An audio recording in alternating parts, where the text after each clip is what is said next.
Saat tubuhku mulai memasuki alam mimpi, aku merasakan kalau selimutku seperti tertarik di bawah.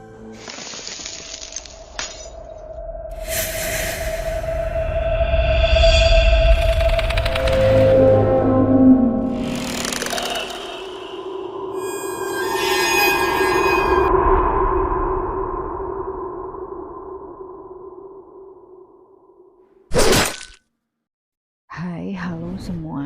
Jumpa lagi di channelnya Phoenix Room yang selalu membahas tentang scary thing, weird thing, dan juga mysterious thing. Hari ini aku akan melanjutkan membacakan cerita pendek horor karangan dari Nia Safar dengan judul Boneka Loli. Sudah genap 2 tahun sejak kejadian tidak mengenakan itu terjadi. Jerit, tangis, dan darah terus dilalui selama hampir 3 bulan lamanya. Kisah ini bermula di sebuah taman bermain kosong, hanya ada aku, Rose, dan Jack.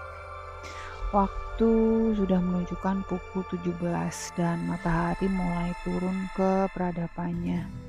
Anak-anak, ayo kita pulang, hari sudah mulai malam, teriak mama dari arah mobil. Secara spontan aku dan yang lainnya pergi menghampiri mama. Namun langkahku terhenti ketika melihat boneka imut yang sedikit kotor terkena tanah. Mataku terus mencari si pemilik boneka, namun nihil. Tidak ada orang selain keluarga kami. Serasa mendapat kesempatan emas, aku langsung membawa boneka itu ke dalam mobil. Mama, lihat ini, aku menemukan boneka cantik tergeletak di taman tadi. Wah, cantiknya. Mau kamu beri nama siapa? Tanya mama.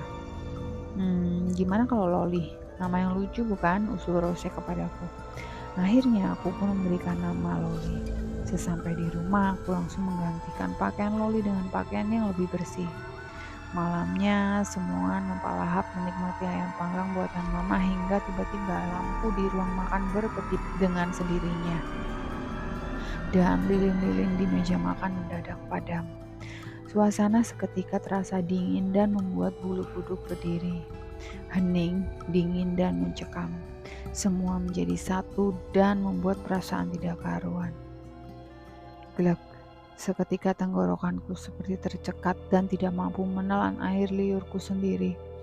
Kupikir hanya mampu sampai di sini saja dan ternyata hal lebih buruk pun terjadi. Korah, Korah, bisik suara samar-samar mulai terdengar memanggil namaku. Kulihat Loli masih terduduk di sebelahku. Tapi tunggu, kenapa aku merasa kalau Loli matanya berkedip?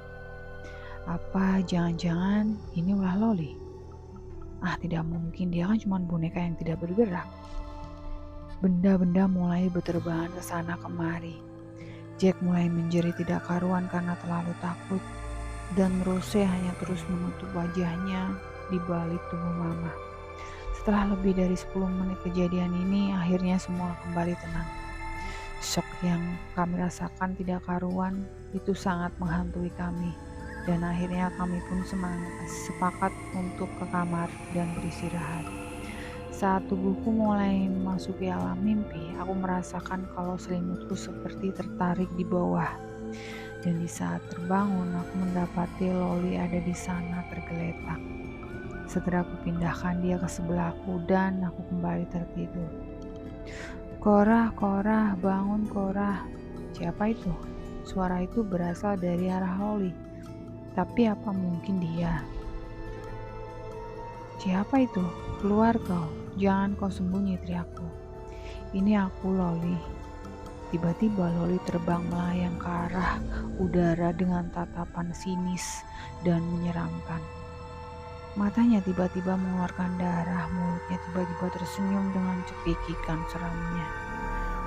Jantungku berdetak kencang, mulutku seperti ingin berteriak namun seperti ada yang membungkamku. Tubuhku kaku, tidak bisa bergerak. Kejadian itu terus terulang setiap malam hingga akhirnya mama memutuskan memanggil seorang paranormal dan menyuruh kami untuk membakar boneka itu. Dan sejak kejadian itu, kami pun pindah ke rumah yang baru dan tidak ingin kejadian itu terulang kembali.